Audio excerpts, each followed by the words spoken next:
Hello and welcome back to the channel, everybody. My name is Darksage Walker, and for this video I'm going to do something a little different.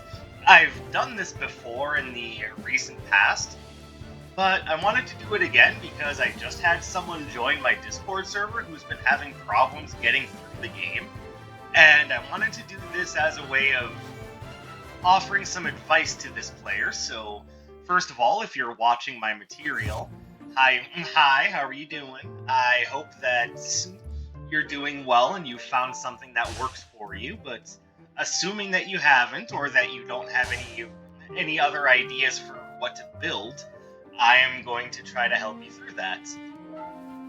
Now, I'm also going to assume that you have either no or very limited Chaos Arcana, so I'm not going to use any of those. Instead, I'm going to focus on some things that I like to use that helped me out when I was trying to clear the game for the first time myself. And I will preface that now by saying that things are a little bit harder now than they were when the game first launched. This game first launched back in 2018, and at that time there were a number of things that were either broken, in other words, they didn't work correctly, or that were a little bit too strong. So things have been balanced out since then, but there are still plenty of powerful things to use. So this is going to be a kind of compilation, not a compilation. This is going to be a showcase of something that I like to use when I was having trouble. Or at least a variant thereof, because there are a number of spells now that are different from when they were before, as well as some spells that didn't exist at the time. Now, we all know that the Awe robe is perhaps one of the best robes in the game, if not the best robe in the game. But that doesn't mean that there aren't others that are worth using. So, admittedly, this one is kind of for more advanced play, but at the cost of 200 max health, you can increase your damage, which of course makes you take down enemies faster. Your run speed, which means you get through the map and can dodge enemies more easily. And better cooldowns, which means that after you use one of your standard spells or your dash, you should be able to get it back to use again a lot faster. Plus, there's the idea that you look like an evil necromancer. Who doesn't love that? But some of the other robes that are worth looking into is Fury, which just makes it so you can signature spam a lot better, and there are plenty of signatures in the game spamming. We've already talked about Awe, but the improvement to critical hit chance, as well as doing extra damage on those critical hits, is a big thing. And by comparison, Shift isn't nearly as good, but sometimes that evade chance kicks in and really makes things more interesting. I would combine this with the Fox Mask in order to really capitalize on that. Tempo is all about speed. You get to move faster, which means an easier time dodging enemies, while also making it so that your spells come back to you faster. Again, this one is just for quick action. I see nothing wrong with that. This one, on the other hand, is all about movement speed. To be fair, this one might be one of the weaker robes in the game because it's not really doing much outside of that, but again, increased movement speed makes it so you have an easier time dodging enemies and running around them until an opening presents itself. So, it's not, when I say weakest, I don't necessarily mean that it's, you're going to pick it up and you're just going to start getting killed. I just mean it doesn't boost any of your offensive stats. Spirit is good for keeping you healed up. And what does it say by increases critical heal? Because, you only get healed on critical hits if you have the Vampire's Eyeglasses. So maybe this actually activates critical heal? I don't know. I don't really use Spirit all that much, so I couldn't tell you how it works. I suppose the best thing to do for me would be to test it, and yeah, I'm hitting critical hit. Oh wait, no. I'm sorry, I do know what critical heal is. It's the chance that a pit of healing will essentially hit a quote-unquote critical hit. So that's some odd wording, but I know what it means. There's a 10% chance that you'll get 50% more healing from a healing source. I think it's 50%. Avarice is all about acquiring more gems and gold. There are times in which I think this is worthwhile, but on the whole, I don't really like this robe that much. But it definitely has use cases, and when you're still trying to acquire all the robes and spells, this one is very good. I'm not a big fan of armor builds, but this might be the build for you because the whole point of this robe is to keep you alive longer. And not only does it increase your armor rating, but it also increases healing received, so the whole point of this robe is longevity. Vigor is kind of this weird kind of jack-of-all-trades thing. It gives you more health and decreases your cooldowns.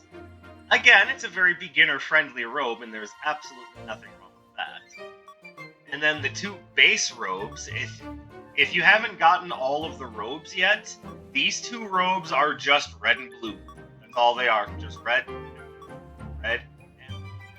But after you get all of the robes, Shadow notwithstanding, because that doesn't count towards that, Hope increases maximum health, run speed, damage, and critical chance. It's a very powerful robe and one that I like to use on a number of my builds.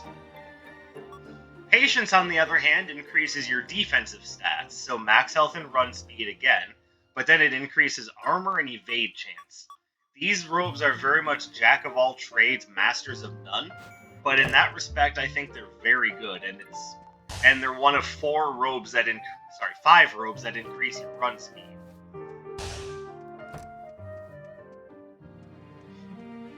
So hopefully that gives you some idea as to what you might want to pick for yourself when it comes to robe choice. As far as spells, this one is a trickier area because I don't know what you really like. I don't know if you prefer playing in melee, mid-range, long-range, if you like having followers or whatever. I'm just going to show you a build that worked for me when I was just getting started, and the first one that I won with. Or at least I'm going to try to. My memory of that is difficult, so I might just end up going with, a build that, in general, just works for me. And I think that build is that I used for my signature at the time. I think I used Blazing Lariat.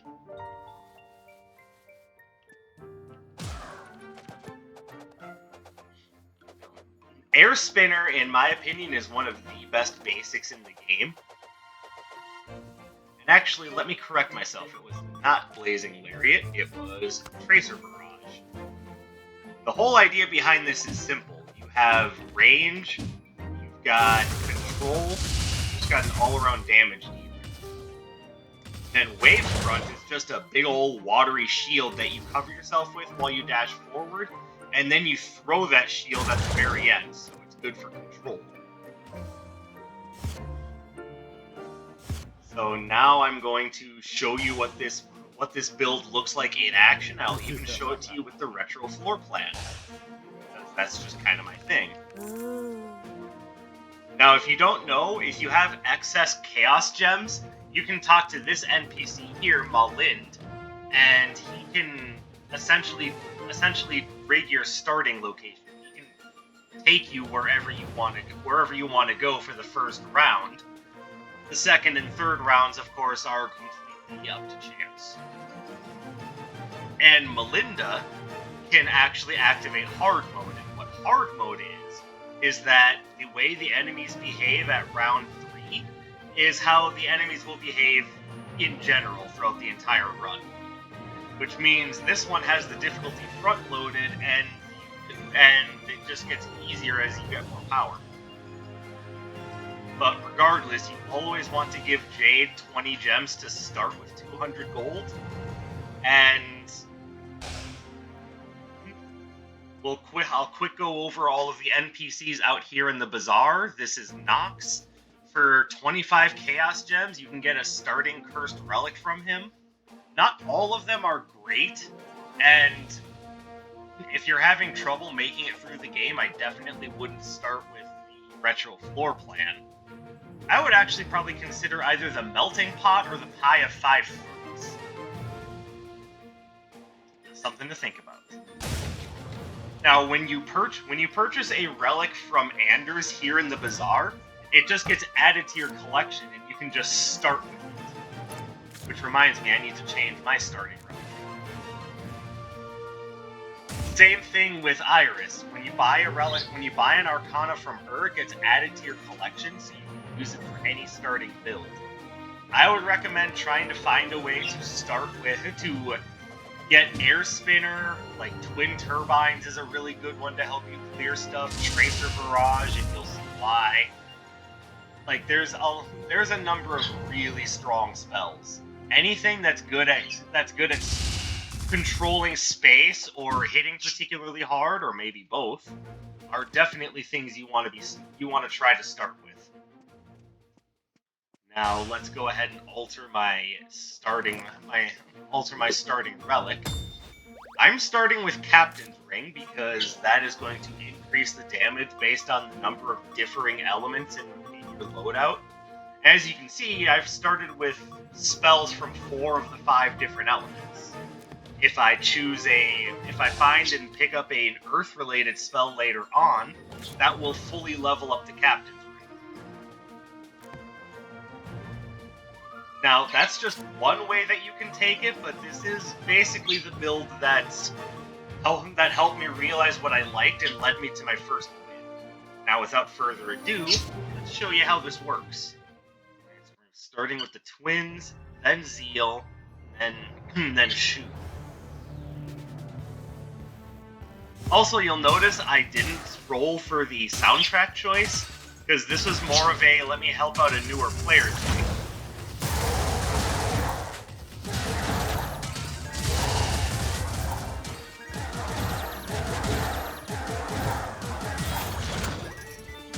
Alright, so over here, we have Captain Cursed Relic. Again, his name is Nox. Now, I'm probably not going to take any of these, but these 2 items that are the golden whatever of Envy are both very good, but they also vastly increase your store prices. So my recommendation is if you're going to pick these up, either A, have something on you that helps you get more money, or B, pick them up at the 3rd round where your money is less useful than anything.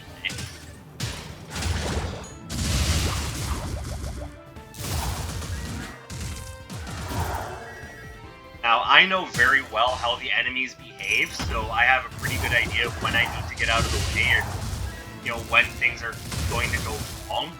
So,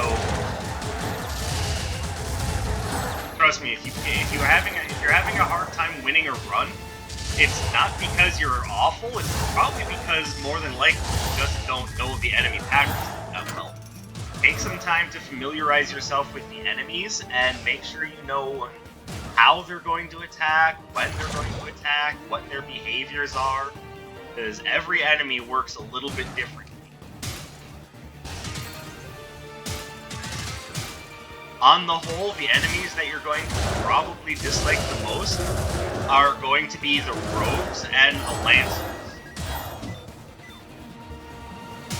But I also find myself really having issues with elemental summoners, as in later rounds they can summon elemental agents, and they're the same sort of like little demi-elemental kin that you summon from your own agent spells.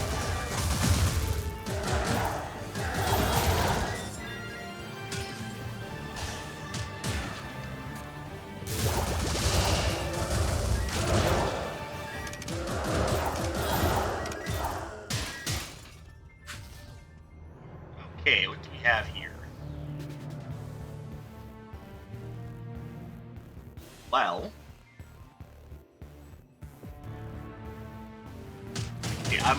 I'm not necessarily going to go over what every single spell in the game does.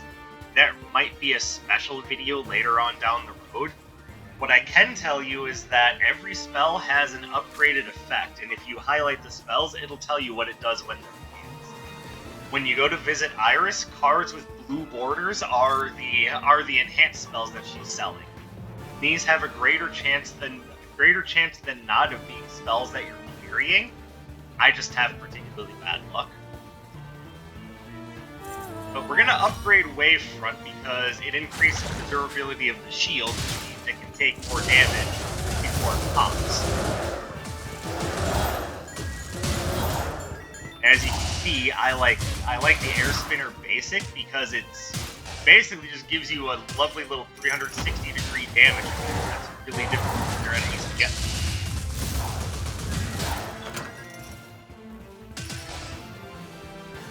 And then Bouncing Surge is basically a javelin that activates a chain link.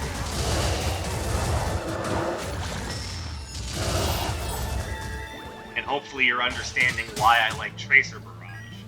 It's a very powerful spell that throws out multiple, rather long-lasting hitboxes. That does damage both on the way out and on the way back. It's a very good spell. I would recommend that spell to anyone who's not sure. Not only just anyone who isn't sure of what to use to help them clear the game, but just anyone in general, because it's good on so many different types of builds.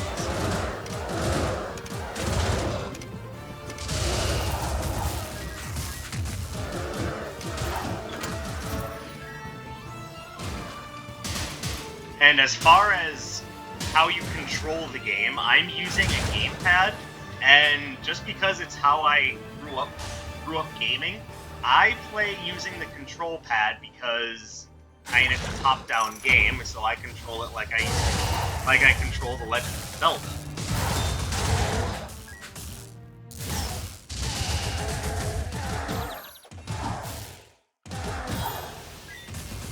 Now that doesn't mean that that's the best way to control the game necessarily, because I'm well aware of the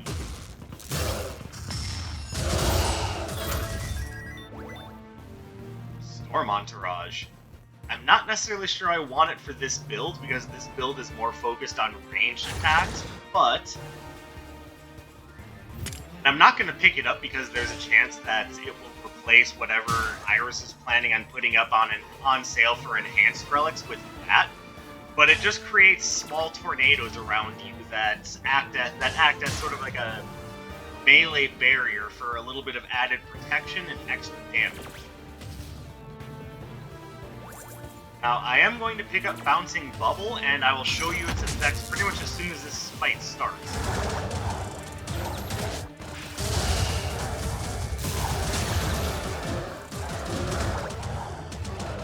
Now, what you just saw there with the way that the bubble bounced to the other enemy, that's just what Bouncing Bubble does. It's not a random ricochet. First of all, if you're good with geometry, you can bounce this around corners to hit enemies with. But the thing that I really like about it is that it does intentionally go out of its way to bounce towards other enemies. So between Bouncing Bubble and Bouncing Surge, you have a lot of range control over the enemies. And one of the things that you're really going to notice about this game is that just straight up raw damage, although important, is a little bit less important than just having control over the field.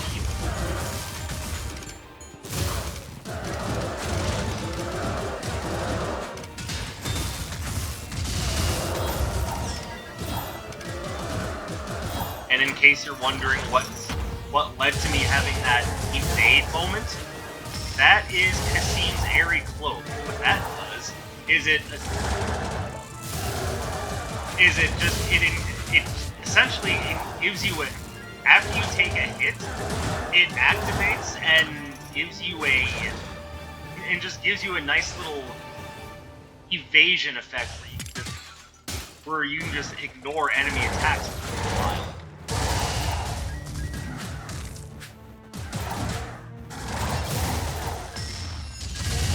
And by the way, in case you're wondering what just happened there, I somehow accidentally aggroed two groups of enemies. So let me share with you a little something that I've learned playing this game, and that is that there are going to be times in which you get swarmed and need to back off. When that happens, make sure you back off to a location you've already explored so you don't accidentally get the attention of other enemies. Because there's no quicker way to lose the game than to have multiple enemies swarm you at once and then just, beat you down like a piñata. That's the last thing you want. Not only is it just rude, but unless there's something about you I don't know, you're probably not filled with candy.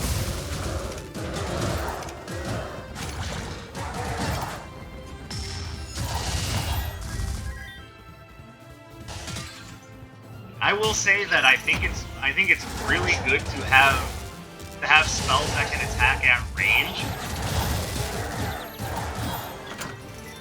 The whole reason to go out of your way to use melee is because it's basically just for if you like the spell's effects. But there is also a relic known as the Dark Katana that triples your critical hit rate for melee-based Arcana, and that's the other big reason to use a lot of melees.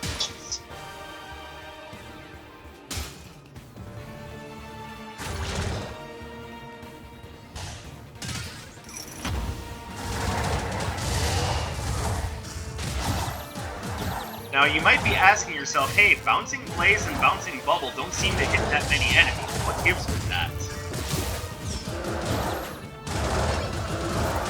Two things. One, I'm playing with the retro floor plan, so there are more enemies than usual.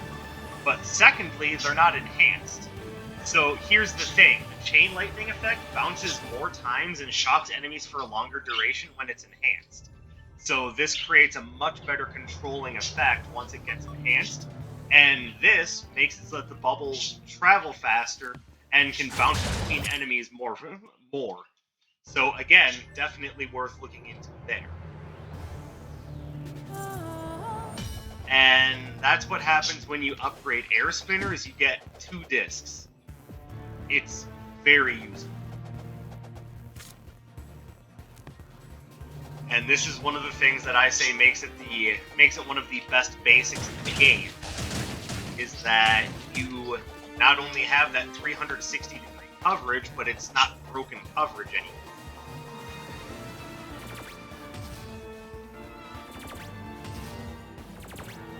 Alright.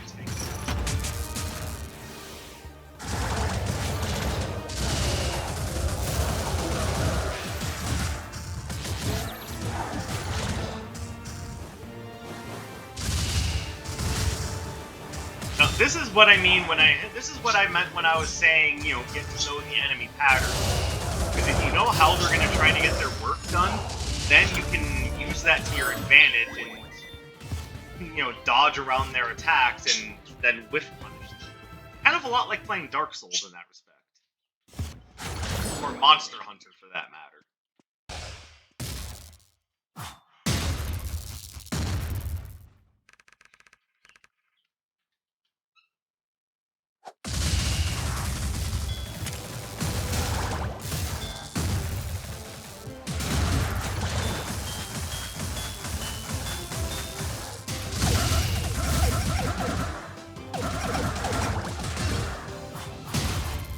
Now, one thing you might have noticed is that the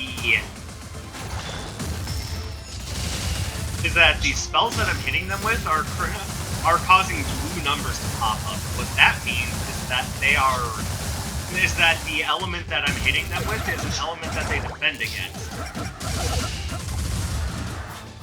So, basically, they have resistance to that element. And the same thing will happen to their elemental moves as well.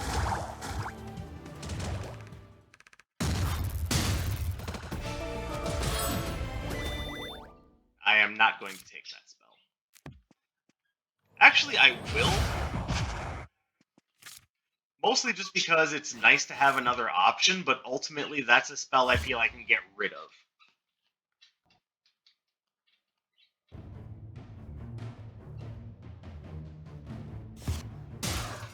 So I'm going to really quickly go over the elements. And what you just saw is that the electric enemies resist water and electricity. They, however, are vulnerable to earth.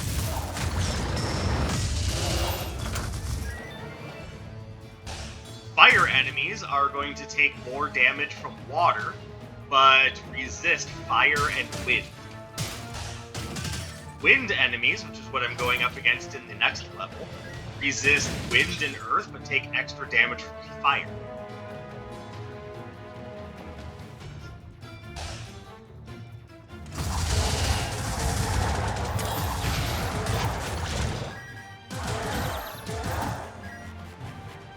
Then the two elemental types that Earth enemies run. Earth enemies are weak against wind, but resist obviously their own element and lightning.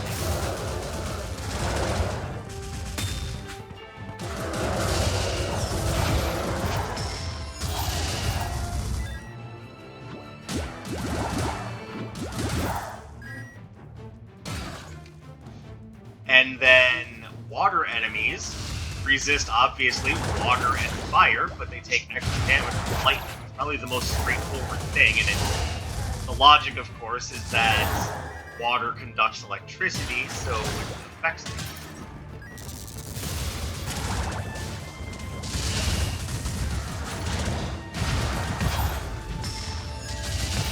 Okay, that was a bit of a waste.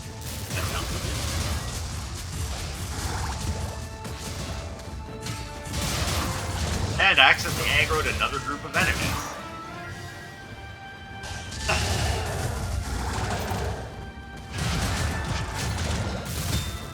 And see what I mean by the elemental summoners and the agents that they summon? They're basically just summoning another enemy for you to deal with, and as soon as you hit the level 2 versions, they can also summon the elemental seekers. Like, elemental summoners are just bad news in general.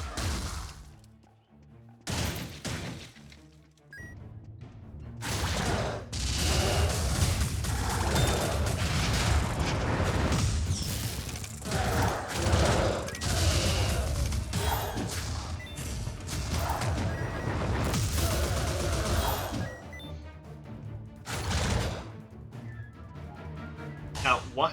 Let me go back to the issue of control, because I was going somewhere with that, and then... Also, those nitroglycerin barrels are your worst nightmare. And also, you can now see what I mean when I say don't escape to an area you haven't been before, because now I've got a whole nother group of enemies. And I don't want the attention of multiple groups of enemies at once.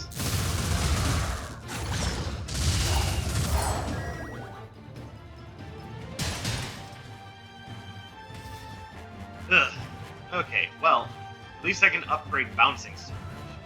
But before I do that, was at the red portal. Knox. Okay, so I can safely mine that. And there's a reason why I bring it up that way. If the person at the red portal is either Nocturne or Dr. Song, you can give them one of your Arcana to get something back from them. And the best way to do that is to give them your standard Arcana before you enhance it.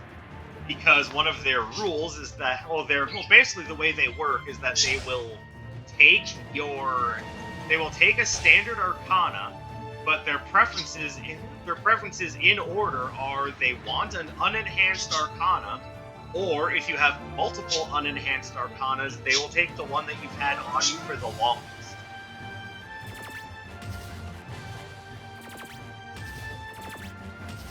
Actually, because I'm running a ranged build, the Sparrow Windstone is just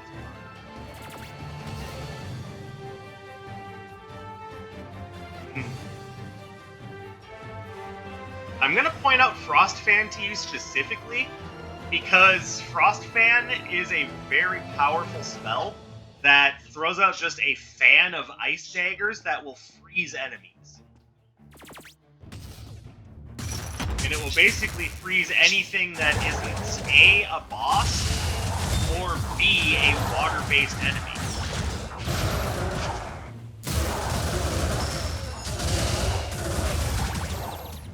And I'm gonna have to explain that a little bit, I think.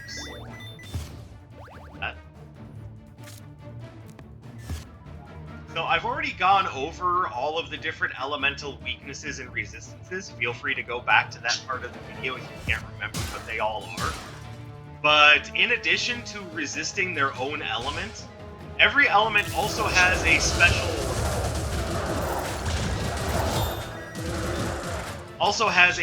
status effect, such as fire and fire spells. Not all of them, but some of them can burn opponents.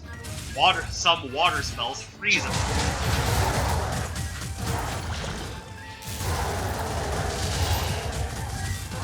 Some wind spells slow opponents, so on and so forth.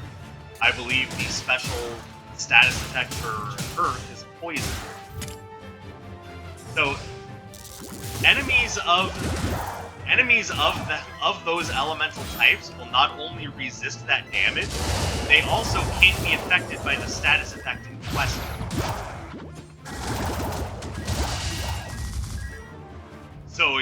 So going back to the example I was giving, using Frost Fan, say,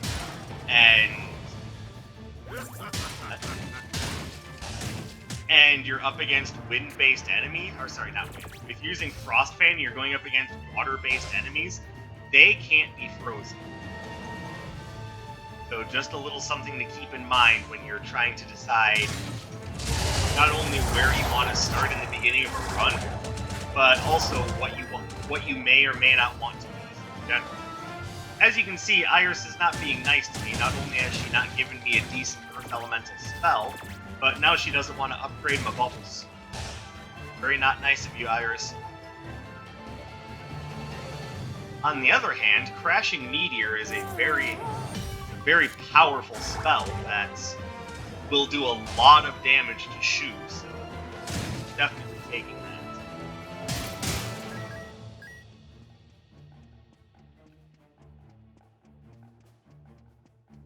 Always remember to check your map often so you can see where you're supposed to be.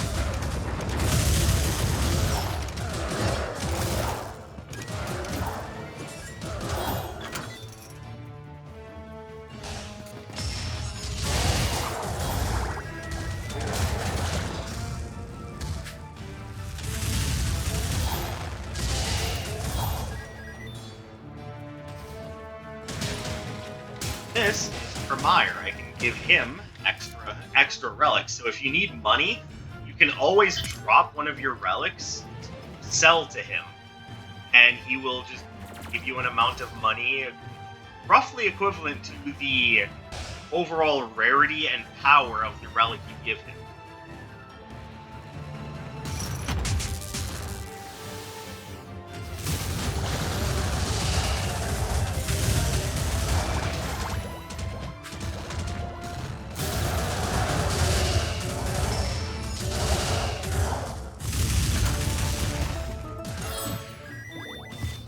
Oh, there we go. That's another really good one.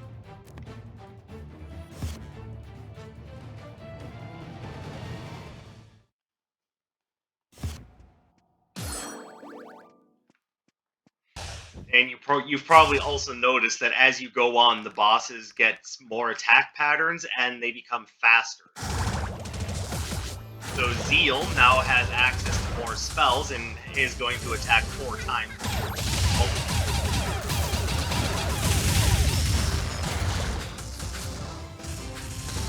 But because she resists most of my attacks, it's still going to take me a good minute to take her out.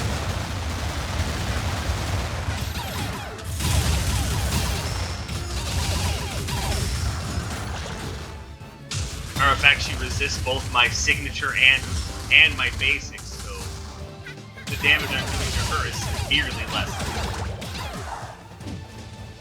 it took me 3 cycles to take her out.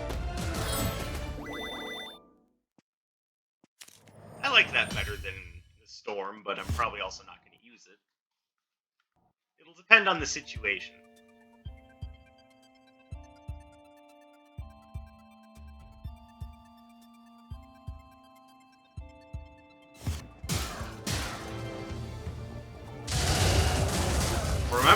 Remember what I said. Wind-based enemies take more damage from fire, and as you well know, I've got very good fire-based attacks. So this should be at least damage, at least by my ability to do damage, a slightly easier floor. But also remember that as the levels go on, the enemies gain more speed, and the elemental enemies get more spells that they have access to. So don't expect it to be a cakewalk, especially since the wind enemies are going to be resisting my base.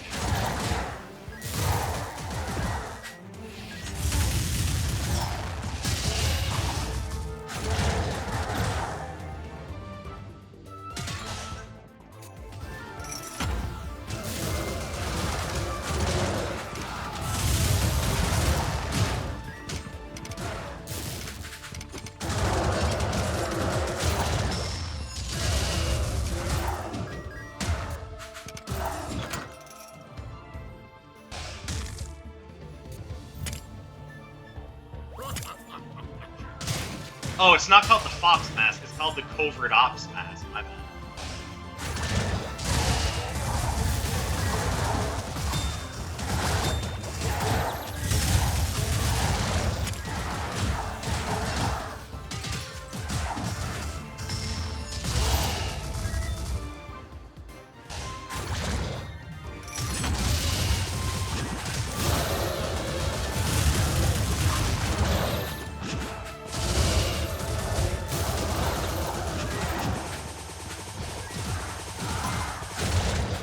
I would like it if I could move now.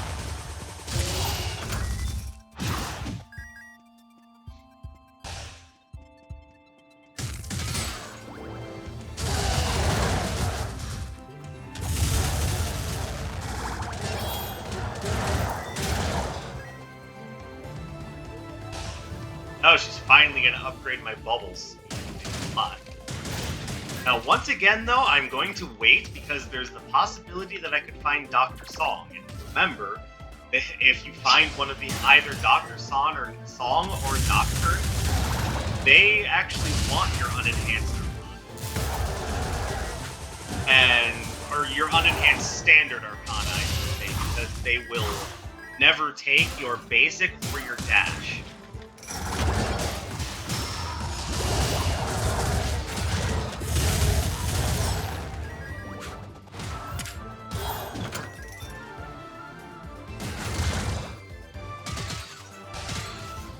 And it is Nox.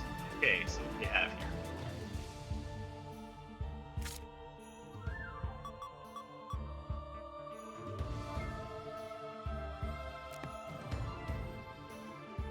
So Tipsy Gladius is actually going to work out quite well with the Covert Ops Mask. It's making it so that I have my critical hit chance, but it gives me a 15% chance to evade. But the Covert Ops Mask makes it so that after evading an attack, all of my attacks are critical hits for a little bit. So, basically, it completely negates the effect of this.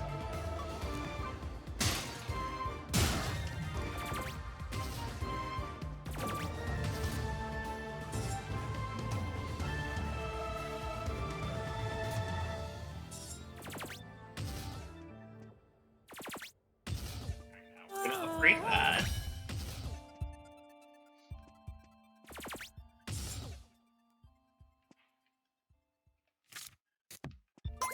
Go ahead and grab that, because it's also going to make it so that some healing sources just do more.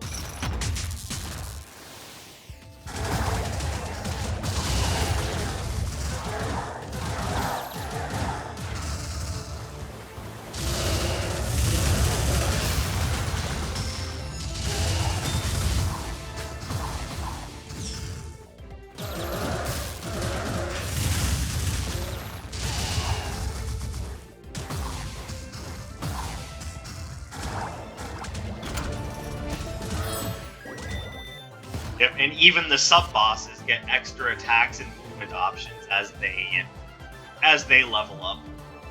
So the difficulty spike that you're seeing isn't really a difficulty spike, it's more so it just kind of goes up at a steady rate. At level 3, the enemies are at their maximum, and that is when they have the most movement options and spells. The thinking is that by then, you should also have good movement options and spells to work with, so it's supposed to be a healthy challenge, but it throws a lot of newer players off, so I don't blame you for having difficulty.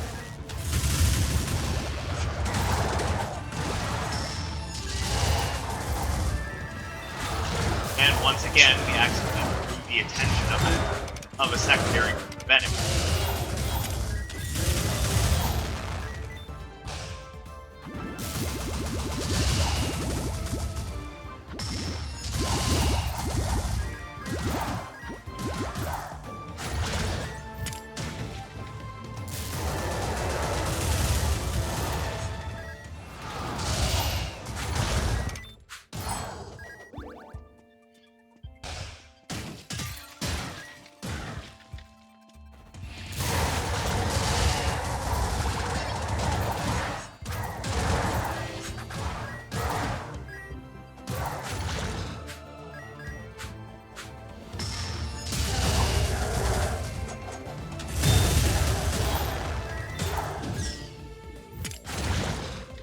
Oh yeah, this combination is actually really nice.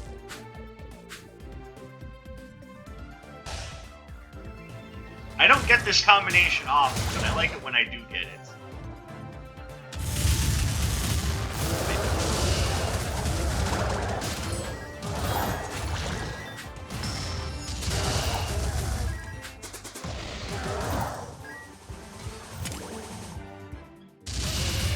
Obviously, the reason why I recommend Tracer Barrage is because, and I've already gone over this, but another reason is it's a nice wide range.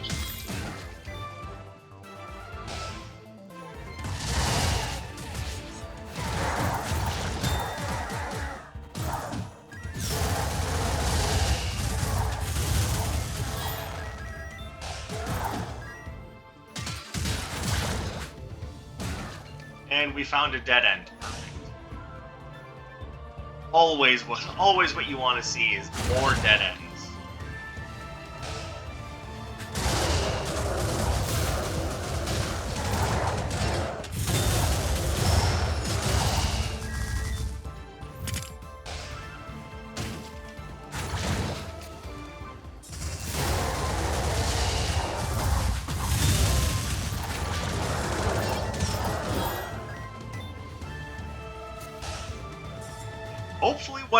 Hopefully what I'm showing you is helpful. I would hate to think that everything I'm showing you is just going to waste. And I don't think it is, but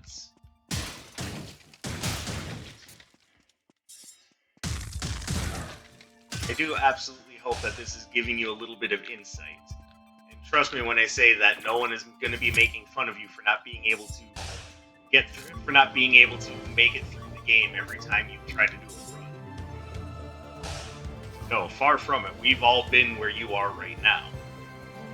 Okay, here's another little hint. We just found Dr. Song, and remember the rules of what she wants from you. So unless you have the token of health, she's gonna want one of your Arcana. And she wants preferably an unenhanced standard Arcana. So let's go ahead and give her that. So in this case, you're spending a little bit of money to try to get something fun from her. In this case, Elixir of Might, which is freaking fantastic. Actually, I think we'll go ahead and get rid of the tapping of that. And since a more recent patch, she also now sells a health potion at a discounted rate from what Andrew was selling to. In other words, Dr. Song is very much the best at it.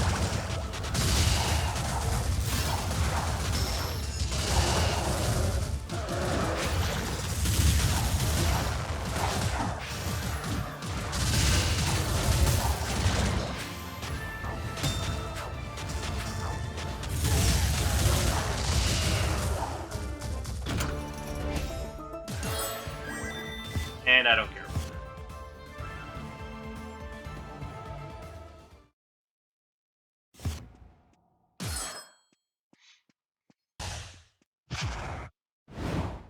Hmm. Now remember, Shu is weak against fire. We've got a bunch of good fire spells.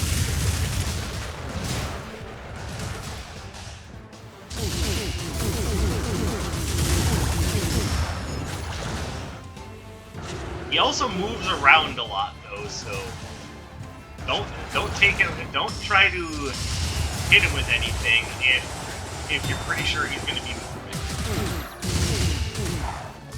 Him actually clipping me with that spell of his was the best thing that could have happened. Oh, hey, look at that. We can finally take advantage of the full might of the Captain's Ring. There we go. And we already have one bouncing Arcana, so we can take care of... I'll show you what I mean, but Sura's Null Flash agents.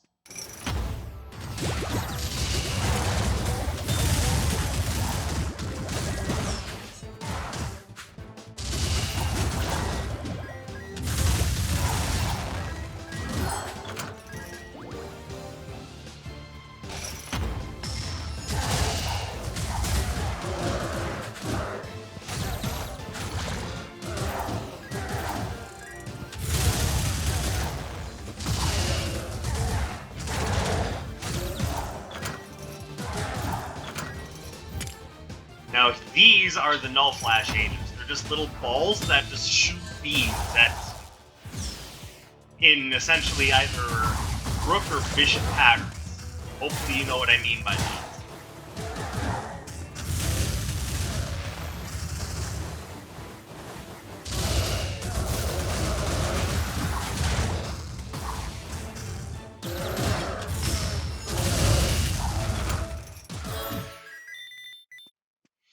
Alright, last chance to buy stuff. Well, if you haven't seen my channel before, understand that I have, some people would say, an unhealthy fixation on the fairies. I say a good Sylvan companion will always do you right. So we're going to drop that. We're going to pick that up. You know, rescue her from her bottle.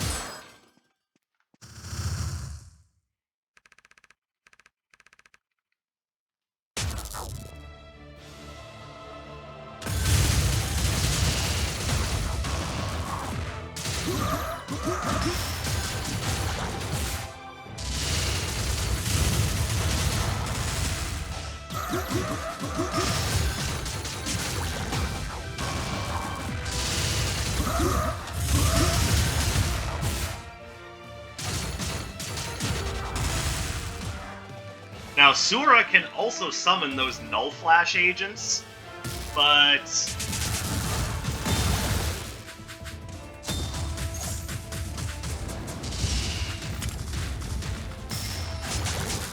he doesn't always do it. So you just have to be prepared should he decide that that's his next best combat option.